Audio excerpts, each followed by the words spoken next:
Sizni juftingiz nega sizdan qo'rqadi? Sizni juftingiz nega sizdan qo'rqadi? Sabab qo'rqqanidan sizga emotsiyalari bilan, dil izhorlari bilan bo'lishishdan cho'chiydi. Nega u sizdan qo'rqadi? Siz qanday shaxssiz?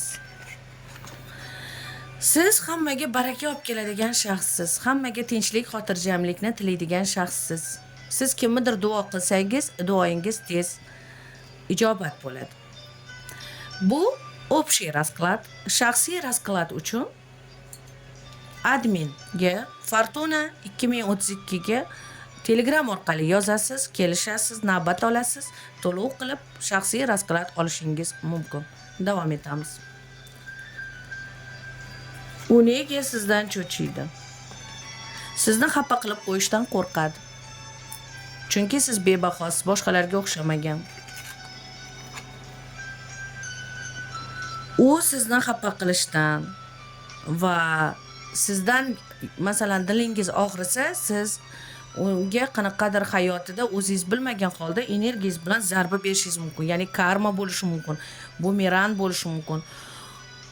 Va shuning uchun u jimlikda karma olmaslik uchun, cho'chish uchun, ya'ni sizni xafa qilishdan cho'chiyapti.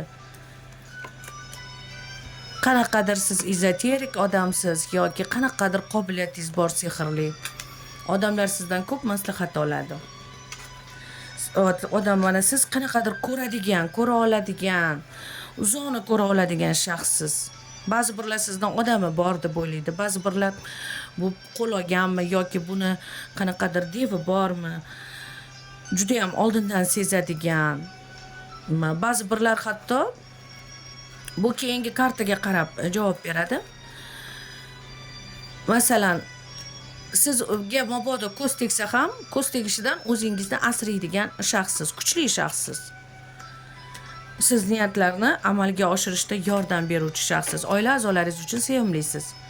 Shuning uchun u hatto lekin jahlingiz chiqsa juda ham qo'rqinchli bo'lishingiz mumkin. U bu narsani ko'rgan, sezgan yoki siz haqingizda eshitgan. Shuning uchun u qo'rqadi karma olishdan. Hatto ba'zida sizga hasad bilan qaraydi. Sizni kuchingizga hasad bilan qaraydi. Men qachon uning darajasiga erishaman deb o'ylaydi. Umid qiladi. Sizni yaxshi ko'radi, lekin siz u yetib bora olmaydigan kattakon kорабльsiz. U sizni uzoqdan kuzatyapti. Ammo dil izhorlarini to'liq namoyon qilgani yo'q. Qo'rqadi sizdan. U sizdan qo'rqadi. Lekin ko'proq pul topsam, albatta ko'rgani boraman deb niyat qilib qo'ydi.